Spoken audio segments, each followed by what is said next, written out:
Alors, on va se tourner quand même vers Dario Borgogno, qui s'est penché sur ce que l'on sait à ce stade de ce potentiel accord entre l'Iran et les États-Unis. Le détroit d'Ormuz serait rouvert à la circulation, et c'est important parce que ça faisait partie des points de crispation, c'était peut-être même le principal à ce stade entre l'Iran et les États-Unis, Dario. En effet, le point central de cet accord serait la réouverture totale du détroit d'Ormuz, qui est bloqué depuis le 28 février et qui a eu des conséquences sur notre quotidien, comme le prix des carburants. Eh bien, cet accord permettrait aux navires de franchir plus facilement le détroit. Mais attention, les autorités iraniennes rappellent qu'elles garderont le contrôle de ce détroit. Lundi, elles ont annoncé la création de l'autorité du détroit du Golfe Persique et aussi de faire payer les câbles sous-marins qui passent sous ce détroit, c'est-à-dire en fait un péage. Et est-ce que ce péage, eh bien, Donald Trump serait d'accord ? On l'avait interrogé il y a un mois là-dessus. Il avait dit que le péage était une très belle idée et même qu'il y avait beaucoup d'argent à y gagner en participant à cette construction de péage. Il y a aussi la levée de certaines sanctions qui pèsent sur l'Iran, comme le dégel de certains actifs iraniens qui sont bloqués dans des banques à l'étranger et qui permettraient de reconstruire des infrastructures iraniennes. Il y a aussi dans cet accord la volonté de poursuivre les négociations durant 30 jours supplémentaires. Alors 30 jours, pourquoi pas Dario, mais 30 jours, pourquoi faire ? Eh bien parce que le point central de ce conflit, la raison pour laquelle les États-Unis et Israël ont attaqué l'Iran, c'est-à-dire le nucléaire iranien, n'est pas à ce stade dans le potentiel accord. Lors des précédentes négociations, les États-Unis avaient posé plusieurs conditions. L'abandon du programme nucléaire iranien, le fait qu'un seul site en activité soit maintenu, mais aussi l'envoi du stock de 400 kilos d'uranium enrichi vers les États-Unis. Impensable pour l'Iran, qui dit aussi aujourd'hui que ce rapprochement avec les positions américaines, ça ne signifie pas nécessairement que l'Iran parviendra avec les États-Unis à un accord sur les questions importantes comme le nucléaire. Dario Borgogno pour France Info TV. Gérard Vespierre, si on a bien compris, dans un premier temps, il y aurait la signature d'un compromis qui aboutirait à la réouverture du détroit d'Ormuz en échange du dégel d'une partie des avoirs iraniens. Les Iraniens vont même plus loin avec l'agence Fars qui parle de sanctions levées sur le pétrole, le gaz, les produits pétrochimiques.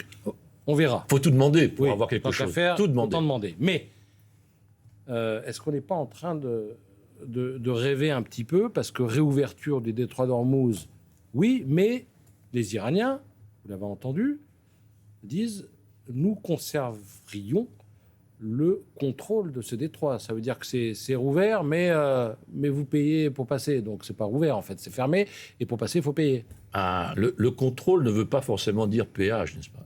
On est dans la diplomatie et chaque virgule, a son importance. Donc le mot même... Qu'est-ce qu'il peut y avoir derrière le terme contrôle, concrètement ?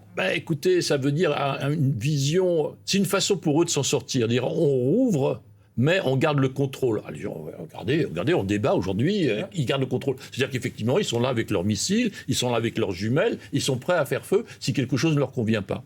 Mais ça ne veut pas dire péage. Donc, vous voyez, il faut être très très prudent. Et sur les 30 jours dont on a parlé tout à l'heure, il faut s'attendre à ce qu'il y ait une continuité, une continuation des négociations. N'oublions pas le passé.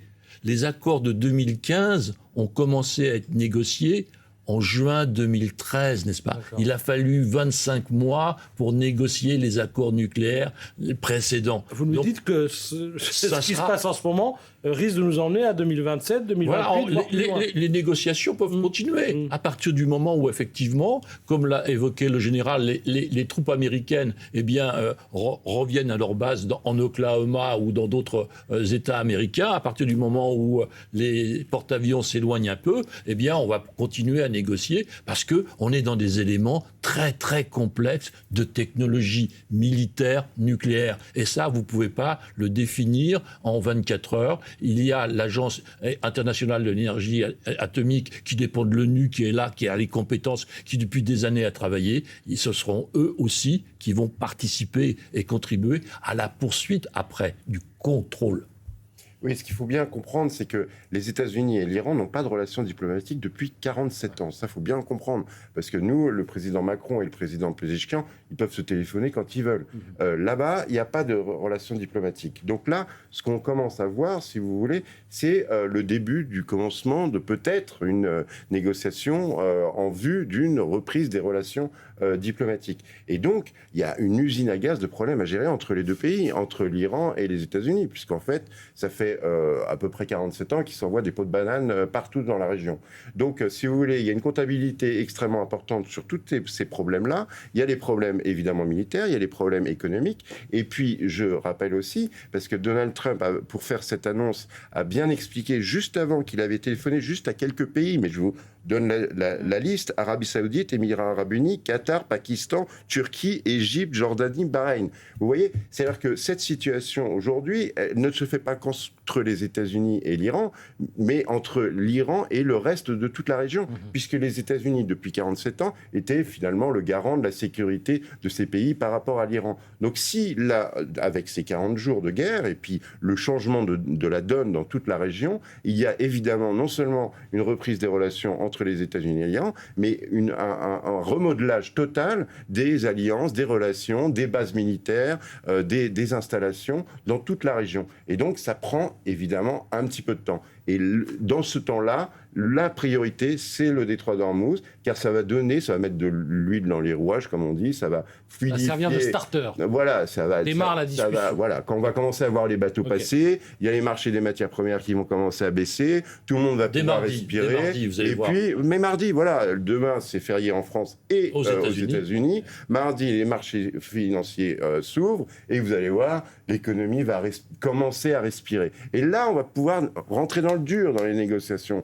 Mais dans cette pression-là, on ne peut pas. Alors, l'économie va respirer et ça va évidemment avoir des répercussions pour notre pouvoir d'achat. Je me tourne vers vous, Magali Boissin, parce qu'il y a un enjeu aussi de politique intérieure dans cette affaire. Je précise que Keir Starmer a été le premier à réagir après l'annonce de cet hypothétique accord. Le Premier ministre britannique a dit qu'il se félicitait des progrès. Ursula von der Leyen s'est inscrite dans son sillage, s'est également félicitée.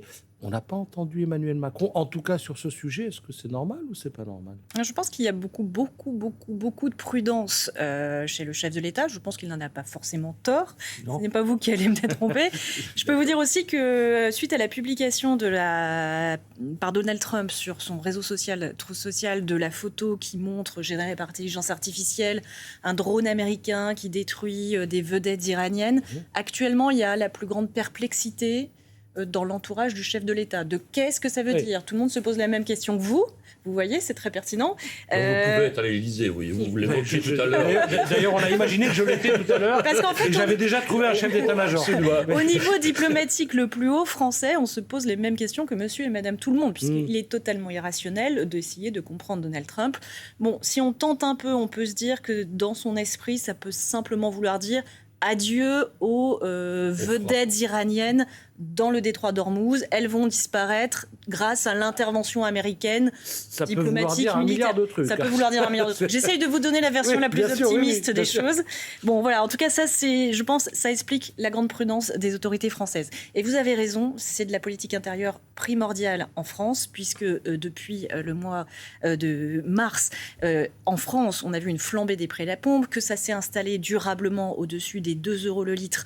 Pour le sans-plomb, c'est monté jusqu'à 2,50 € pour le gazole, que les Français ont des plus grandes difficultés à faire le plein. Aujourd'hui, c'est ça qui préoccupe le plus le gouvernement. C'est son obsession, comme a pu dire Sébastien Lecornu cette semaine, c'est-à-dire comment on va sortir de cette crise. Il y a seulement quelques jours, le gouvernement avait communiqué, essayé de préparer les esprits sur une crise longue qui allait durer à minima jusqu'à la fin de l'été, l'automne, avant un retour à la normale.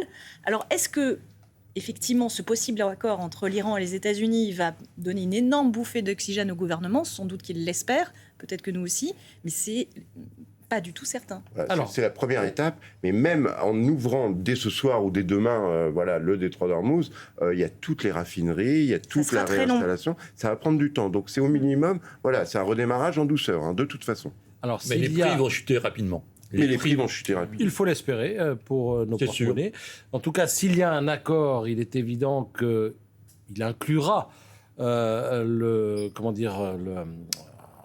nucléaire. Il y aura le cas israélien et sud-Liban, puisque s'il y a un cessez-le-feu qui est maintenu, Donald Trump souhaitera, et peut-être obtiendra-t-il de Benjamin Netanyahou, qu'il y ait également un cessez-le-feu. Alors il existe, mais il est allègrement violé, au sud-Liban de la part des Israéliens, qui sont, il faut le dire aussi, harcelés par le Hezbollah. Je me tourne maintenant vers notre correspondante au Liban, Héloïse Blondel. Bonjour Héloïse. Est-ce que du côté libanais, on espère réellement une paix au bout de, encore une fois, cet hypothétique accord ?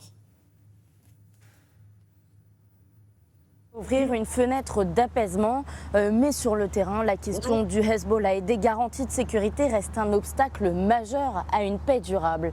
Elle pourrait être justement une des causes qui bloquent encore la signature de l'accord entre les États-Unis et l'Iran, car la République islamique ne lâchera pas son allié le Hezbollah. Un point de tension qui inquiète aussi Benjamin Netanyahou. Le Premier ministre israélien aurait appelé Donald Trump pour discuter de la clause prévoyant un arrêt des combats au Liban. Les Américains ont insisté, il ne s'agira pas d'un cessez-le-feu à sens unique. Israël conserverait le droit d'agir si le Hezbollah tentait de se réarmer ou de mener des attaques. Ce qui correspond en réalité à la situation actuelle, puisque malgré le cessez-le-feu en place ici au Liban, les frappes israéliennes sont quotidiennes et les ordres d'évacuation aussi. Héloïse Blondel au Liban pour France Info TV. Messieurs, de la même manière que Donald Trump a les moyens de tordre le bras de Benjamin Netanyahou, lequel souhaiterait en finir avec le régime iranien, est-ce que l'Iran a les moyens de tordre le bras du Hezbollah, qui est l'un de ses principaux proxys, comme l'on dit ? Absolument. Absolument. Il a le pouvoir absolu sur le Hezbollah. Je vous cite un exemple. Il y a l'ambassadeur d'Iran à Beyrouth a été sommé par le président libanais de partir. Il est toujours là ? Il est toujours là. D'accord, il est toujours actif. Ouais. Hein. C'est lui le relais d'ordre des Iraniens. Oui, en fait, une des questions, c'est ça qui va se poser, c'est-à-dire que Israël occupe le sud-Liban et Hezbollah a les armes. Donc, comme Ils on n'occupent pas, ils sont militairement dans 10 km voilà, au sud. c'est zone tampon, voilà, Oui. le terme exact. Zone tampon. Donc, en fait, dans une guerre, c'est toujours pareil. Les protagonistes essayent de fixer l'adversaire, enfin de coincer l'adversaire d'une manière et d'une autre. Et puis après, c'est la négociation qui rentre en ligne de compte. Et le Hezbollah, ou alors s'intègre à l'armée régulière libanaise ou retire ses armes contre un retrait de cette zone tampon par Israël. Vous voyez, et parce que évidemment, ces négociations, il y a un processus de paix entre Israël et le Liban, une négociation entre les États-Unis et l'Iran, et l'intersection de ces deux négociations, c'est la question du Hezbollah. Et évidemment, l'Iran a un bras sur le Hezbollah, comme Trump a les deux bras, de couper les vivres militairement de Israël pour le faire rentrer dans le rang si besoin. Le Hezbollah, on peut traduire le nom de cette milice, le parti de Dieu. Le parti de Dieu, absolument. Mais en réalité, c'est le parti de l'étranger. Le Hezbollah est né en 82 par la volonté iranienne d'avoir un allié à la frontière nord immédiate d'Israël. N'est-ce pas ? Voilà la vue idéologique par la liaison chiite et géopolitique par la présence du territoire, la proximité du territoire israélien. Mais derrière les combats qui ont lieu actuellement, ou les escarmouches qui ont lieu actuellement, il y a la volonté de démilitariser le Hezbollah. Et ça, le gouvernement libanais est de plus en plus aidé à la fois par les États-Unis pour se lancer dans cette opération difficile et a pris lui-même, pour la première fois, des décisions de remercier son chef des services de renseignement, par exemple, qu'il a estimé être trop près de l'Iran. Le général Aoun, dont vous faites référence, donc, qui est le président de la République libanaise, a aussi remercié des députés. Donc, voyez-vous, il y a aussi des décisions politiques à l'intérieur du Liban qui vont dans la bonne direction, c'est-à-dire le désarmement du Hezbollah. Israël ne souhaite pas écraser, il souhaite désarmer. Et s'il n'y a pas le moyen de le faire pacifiquement, hélas, effectivement, c'est les armes qui se battent contre des armes. Mais la volonté, à mon avis, d'Israël, c'est de pouvoir désarmer le Hezbollah d'un point de vue civil et militaire dans un temps de paix. D'où le nom, un processus de paix. Le Liban et Israël sont dans un processus de paix. Ça n'a jamais existé depuis l'existence d'Israël. Voilà. C'est quand même important. 43 ans sans discussion entre les deux. N'oublions pas que le Hezbollah n'est pas simplement une milice militaire. Il a un rôle social, politique, et politique très important, et avec beaucoup de gens qui lui doivent quelque chose. Donc, si Israël arrive à désarmer le Hezbollah, ce dont moi personnellement je doute, il n'arrivera pas à faire résorber cette influence dans la société libanaise. Merci, madame. Merci, messieurs. C'est l'heure du rappel des titres. Joanna Citruc.